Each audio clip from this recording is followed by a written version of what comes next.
좋으신 하나님이 주시는 은총과 또 평화가 사랑하는 여러분들과 함께 하시기를 빕니다.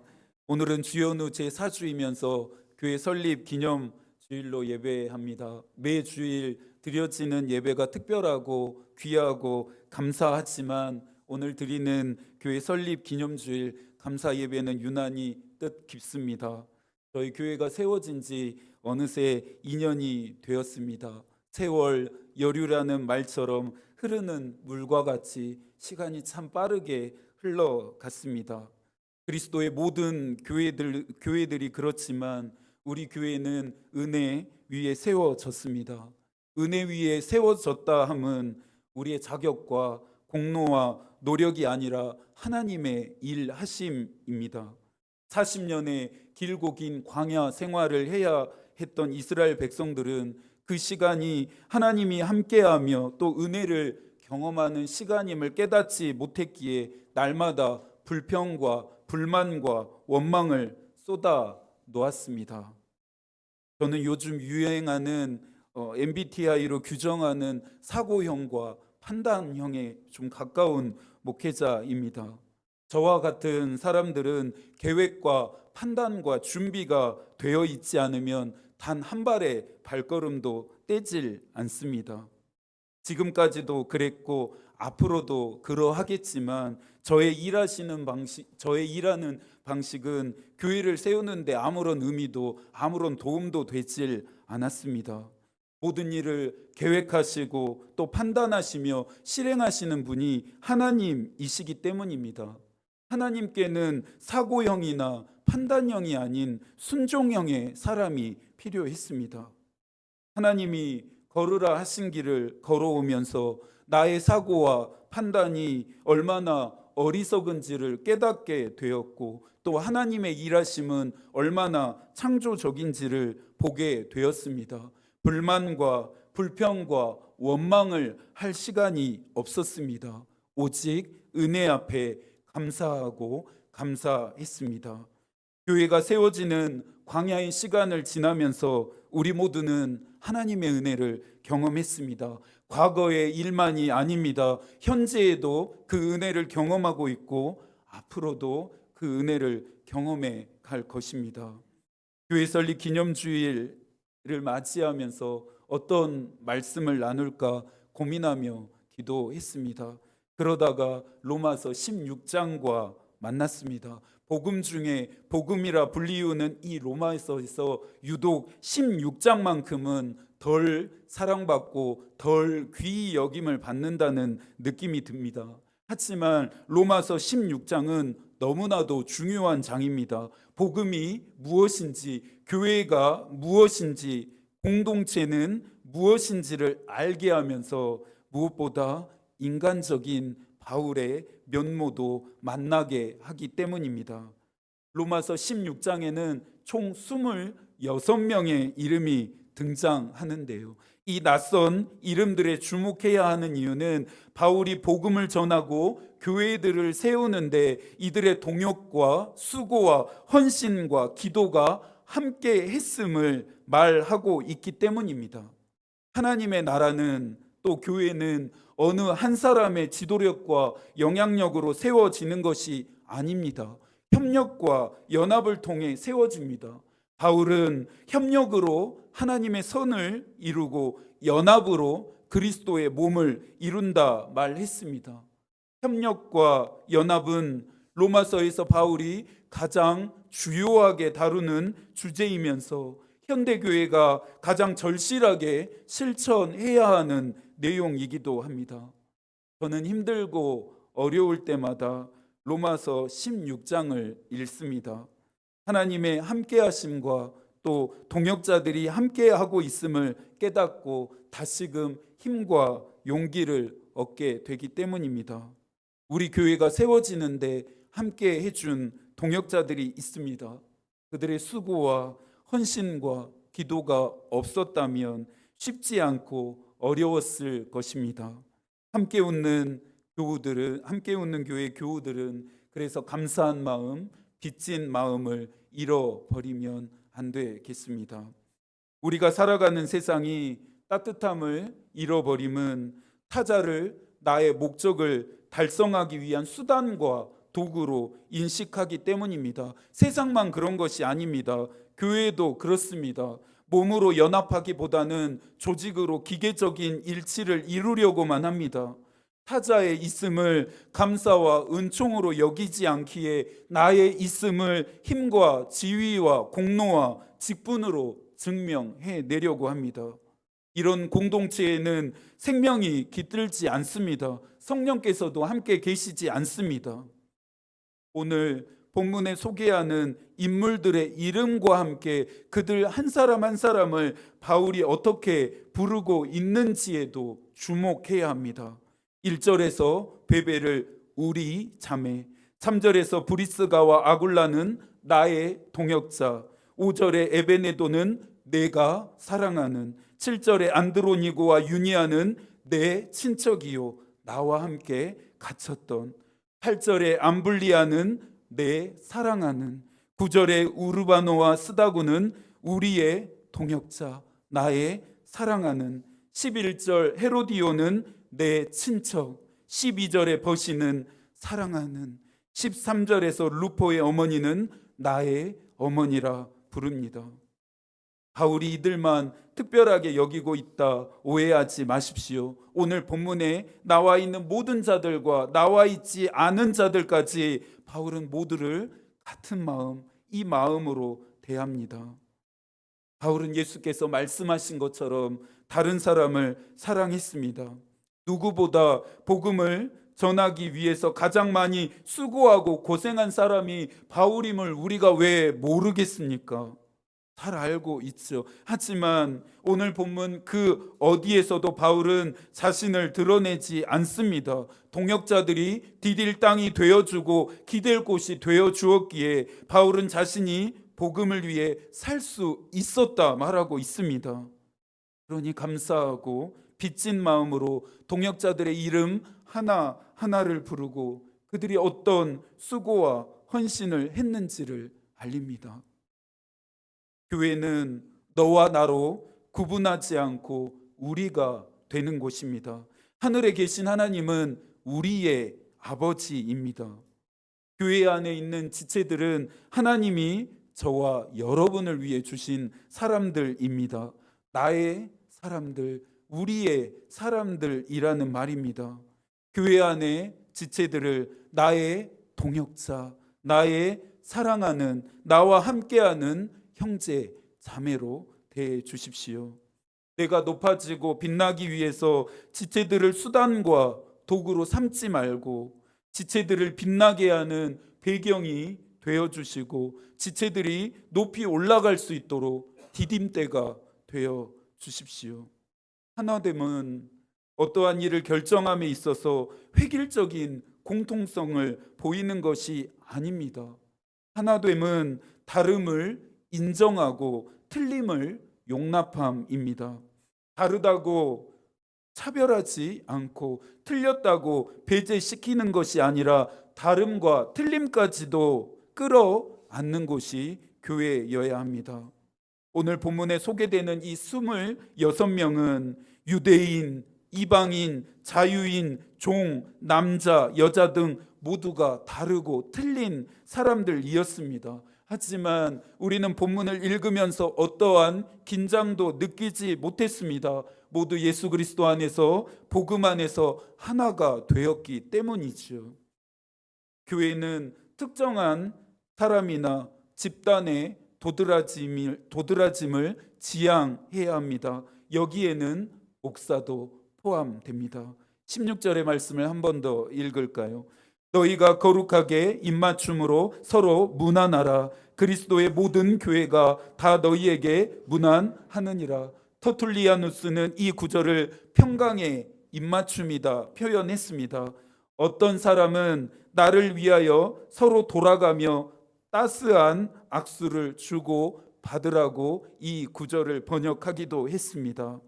교회는 서로에 대한 미움과 증오와 분노와 원한과 보복을 표현하는 것이 아니라 예수 그리스도가 주신 따뜻한 사랑의 온기를 나누는 곳입니다. 우리 교회가 세워지는데 많은 수고를 한 분들이 있습니다. 마음 같아선 바울처럼 그들의 이름과 수고를 이 시간 하나하나 말하고 싶습니다. 그들은 우리 교회의 일꾼이 되어 주었습니다. 그들은 저의 보호자가 되어 주었습니다. 그들은 자신들의 모든 것을 내어 주었습니다. 그들은 우리 교회를 위해 많이 기도했고 많이 수고했고 많이 사랑해 주었습니다. 우리를 친구로 동역자로 형제 자매로 대해 주었습니다. 고요한 이 아침 미소 짓는 그들의 얼굴들이 선명하게 떠오릅니다. 다시 한번 우리 교회가 세워지는 일에 함께 해주신 모든 분들께 감사의 마음을 전하고 싶습니다. 정말 고맙습니다. 1절부터 16절까지 바울이 부드럽고 따뜻한 음성으로 말했다면 이어지는 17절 이하부터는 과연 같은 사람이 맞나 싶을 만큼 단호하고 엄중한 권면을 합니다. 단호하고 엄중할 수밖에 없음은 앞으로 교회가 마주해야 할 위험성 때문이었습니다. 17절과 18절도 함께 읽습니다. 형제들아 내가 너희를 권하노니 너희가 배운 교훈을 거슬러 분쟁을 일으키거니와 거치게 하는 자들을 살피고 그들에게서 떠나라. 이 같은 자들은 우리 주 그리스도를 섬기지 아니하고 다만 자기들의 배를 섬기나니 교활한 말과 아첨하는 말로 순진한 자들의 마음을 미혹하느니라. 바울은 여기서 두 가지의 경고를 하고 있습니다. 첫째는 배운 교훈을 거스르게 하고 분쟁을 일으키며 믿음을 잘하지 못하게 하는 자들을 주의하라 말합니다. 이런 자들을 성서는 공통적으로 거짓 교사라 칭합니다. 거짓 교사들의 가르침은 교회를 약해지게 하고 마침내 무너지게 합니다. 그들은 하나님의 말씀을 거스르게 하면서 갈등과 분열을 조장합니다. 믿음을 성장시키기보다는 시험에 빠져 넘어지게 합니다. 곧 마귀가 하는 일입니다. 거짓 가르침에 영향을 받지 않으려면 어찌해야겠습니까? 우리 모두가 하나님의 말씀을 따르면 됩니다. 모든 일의 선과 후를 하나님의 말씀대로 하면 됩니다. 다음으로는 거짓 가르침을 옮기는 자들에게서 떠나라 바울이 경고합니다. 시편 1편에서 히브리 시인은 오만한 자와 자리에 함께하지 않음이 복이다 말했습니다. 미혹하는 말을 하는 자들과 함께하지 마십시오. 거짓 교사들은 받아들임이 아닌 반대해야 하는 자들입니다. 믿음의 성장은 사람과 사역이 아닌 복음에 있음을 명심하십시오. 모든 사람이 한 마음과 한 뜻이 되어 거짓 가르침으로부터 떠나기를 노력한다면 교회는 늘 언제나 승리합니다. 마지막으로 25절부터 27절까지의 말씀도 함께 읽습니다. 나의 복음과 예수 그리스도를 전파함은 영세전부터 감추어졌다가 이제는 나타내신 바 되었으며 영원하신 하나님의 명을 따라 선지자들의 글로 말미암아 모든 민족이 믿어 순종하게 하시려고 알게 하신 바 그 신비의 계시를 따라 된 것이니 이 복음으로 너희를 능히 경고하게 하실 지혜로우신 하나님께 예수 그리스도로 말미암아 영광이 세세 무궁하도록 있을지어다. 아멘. 이 구절들은 교회 설립 기념주일을 맞은 우리 교회가 나아가야 할 길을 안내합니다. 경고하게 하다는 이 말은 새로운 회심자를 양육하고 어린 교회를 튼튼하게 하는 일에 사용되어졌던 용어였습니다. 바울은 교회를 튼튼하게 또는 견고하게 하는 것은 오직 하나님의 능력이다 말합니다. 이 능력은 복음이고 복음은 곧 예수 그리스도입니다. 사람들을 하나 되게 하고 교회를 견고하게 하는 것은 복음입니다. 예루살렘 성전이 무너지고 예루살렘 교회에 대환란이 임한 것은 복음의 부재 때문이었습니다. 교회를 견고하게 하는 것은 사람이 아닙니다. 교회를 견고하게 하는 것은 돈도 아닙니다. 오직 하나님의 능력입니다. 바울은 고린도후서 10장 3절과 4절에서 말했습니다. 우리가 육신으로 행하나 육신에 따라 싸우지 아니하노니 우리의 싸우는 무기는 육신에 속한 것이 아니요 오직 어떠한 견고한 진도 무너뜨리는 하나님의 능력이라 모든 이론을 무너뜨리며, 견고하게 하시는 하나님의 능력을 의지하라고 하는 이 권면은 목사인 저에게 먼저 주시는 권면이라는 것을 잘 알고 있습니다. 목사가 소위 말해서 어떻게 하면 교회가 잘 될까를 세상적이고 인간적인 관점에서 생각할 때가 많습니다. 옳은 소견을 따라 행하게 될 때도 많습니다. 본질상 타락한 제가 늘 이와 같은 시도를 하려는 사람이라는 것을 알기에 매일 아침 기도의 시간마다 하나님 앞에 엎드리고 있습니다. 모든 생각을 사로잡아 하나님께 복종시키기 위해 몸부림치고 있습니다. 매일 아침마다 십자가 앞으로 나아가 나의 정욕과 탐욕을 못 받고 또 못 받고 있습니다. 교회 설립 기념주일을 앞두고 기도했습니다. 주님이 앞설 수 있도록 제가 비켜 서겠습니다. 주님이 드러나시도록 저는 그림자가 되겠습니다. 나를 따르는 교우들이 나의 뒷모습에서 주님의 뒷모습을 보게 해 주십시오. 우리 교회를 통해 모든 찬송과 영광을 받으십시오라고 기도했습니다. 교회가 세상과 마귀와 무엇으로 싸워야겠습니까? 무엇으로 그들과의 싸움에서 승리할 수 있겠습니까? 인간적인 요소와 세상적인 가치로는 절대 이길 수 없습니다. 오직 하나님의 능력으로만 이깁니다. 우리 교회가 하나님의 능력을 잃어버린 교회가 되지 않기를 소망합니다. 복음이 부재한 교회가 되지 않았으면 좋겠습니다. 살아계신 하나님의 증거가 되고 살아계신 하나님의 능력의 증언이 되는 교회이기를 바랍니다. 교회의 기준과 중심은 언제나 복음이어야 하고 복음이신 예수 그리스도만을 따라야 합니다. 예수 그리스도를 따르는 사람들, 또 따르려고 하는 사람들이 모인 곳이 교회입니다.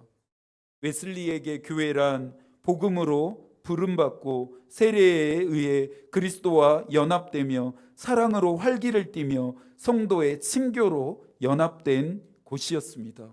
바울이 로마서 전체를 통해 말하고 있는 내용입니다. 여기까지 해서 복음을 믿음에 대해서 말했다면 이제는 복음을 전함에 대해 이야기하면서 오늘의 말씀을 마쳐야겠습니다. 바울은 복음을 나의 복음이라 말합니다. 과연 바울답습니다. 바울은 자신이 복음을 따라 자신의 복음을 따라 평생을 달려갔습니다. 한 번도 포기하지 않았고 한 번도 타협하지 않았으며 한 번도 멈추지 않았습니다. 여러분은 복음을 나의 복음으로 받으셨습니까? 나의 복음으로 여기시면서 살아가고 계십니까? 포기하지 않고 타협하지 않고 멈추지 않고 복음을 붙들고 계십니까? 바울은 예수 그리스도를 만난 이후로 복음 전하는 것을 자신의 사명으로 삼았습니다. 사명을 대하는 바울의 마음은 늘 결연했습니다. 사도행전 20장 24절입니다. 내가 달려갈 길과 주 예수께 받은 사명 곧 하나님의 은혜의 복음을 증언하는 일을 마치려 하면은 나의 생명조차 조금 더 귀한 것으로 여기지 아니하노라. 교회 설립 기념주일로 예배하는 고요한 이 아침, 우리 교회가 가져야 하는 마음이기도 하고 우리가 해야 하는 결단이기도 합니다. 우리 교회를 설립하신 목적은 예수 그리스도와 그분이 하신 일이 이 지역과 도시와 나라와 민족과 열방에 전해지게 하기 위해서입니다. 선교적 과업을 성취하도록 복음이 멈추지 않고 전진하게 하기 위해서입니다. 이 일이 우리 교회의 설립 목적이자 사명이고 또한 우리에게 주어진 책임입니다. 부모들이 자녀를 키우다가 갖는 생각이 있는데요. 자신들보다 더 좋고 더 잘난 부모를 만났다면 자식들이 고생하지 않아도 되고 더 잘 되었을 텐데 하는 생각입니다. 목사로서 가끔 우리 교회 교우들이 더 좋은 교회를 다니고 또 더 잘난 목사를 만났다면 믿음 생활을 좀 더 올바르고 또 굳건하게 할 수 있지 않았을까 하는 생각을 하곤 합니다. 부족하고 또 연약하며 모자란 제 모습으로 인해 교우들에게 죄송할 때가 많습니다. 바울에게 어디 오늘 본문에만 소개되는 동역자들만 있었을까요? 그렇지 않았을 것입니다. 이들은 대표적으로 거론되었을 뿐입니다. 우리 교회가 세워지는 일에 함께 해주신 많은 분들과 함께 우리 교우들도 있었음을 잊지 않고 기억하고 있습니다. 우리 교회가 세워지는 일에 우리 교우들 또한 가장 많이 수고했습니다. 그리고 이들이 있음으로 인해 제가 사명을 잘 감당했고 잘 감당해 갈 수 있습니다. 사랑하는 우리 교회의 교우들의 수고와 또 헌신과 동역과 기도에도 다시 한번 감사드립니다. 서로를 향한 감사로 풍성해지는 오늘이면 좋겠습니다. 20세기 행동하는 신학자이면서 여전히 지금도 목회자들에게 답과 길이 되어주는 본 회퍼의 말을 나누면서 오늘의 말씀을 가름합니다. 너는 신앙을 고백하고 복음을 전파하며 나의 증인이 되어라. 교회는 오직 내가 기뻐하는 곳에 내가 세울 것이다. 나를 통치하려 들지 마라. 교회여, 내가 해야 할 그 일을 올바로 수행하라. 그러면 내 할 일은 다 한 것이다. 그러나 그 일을 올바로 해야 한다. 사람들의 의견이나 주장을 살피지 말고 사람들의 판단을 구하지 말라. 끊임없이 계산하지 말고 의지할 다른 대상을 찾으려고 주위를 두리번 거리지 말라.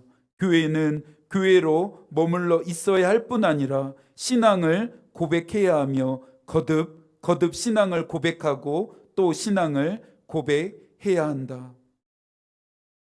우리는 오직 그리스도의 은혜로 살아갑니다. 교회를 세우신 분도 그리스도이십니다. 모든 것이 하나님의 은혜입니다. 그리고 모든 영광은 하나님의 것입니다. 이 일의 증인으로 하나님은 이 아침 우리를 부르고 계십니다. 하나님의 영광을 위해 살라, 복음을 전하라 우리를 부르십니다. 우리 교회를 통해 하나님의 영광이 선포되어지고 세상과 사람들이 예수 그리스도와 그분의 십자가를 보게 되기를 소망합니다. 지혜로우신 하나님께 예수 그리스도로 말미암아 영광이 세세 무궁토록 있을지어다. 하나님의 마음이 우리의 기도가 되고 하나님의 뜻이 우리의 길이 되기를 빕니다. 아멘.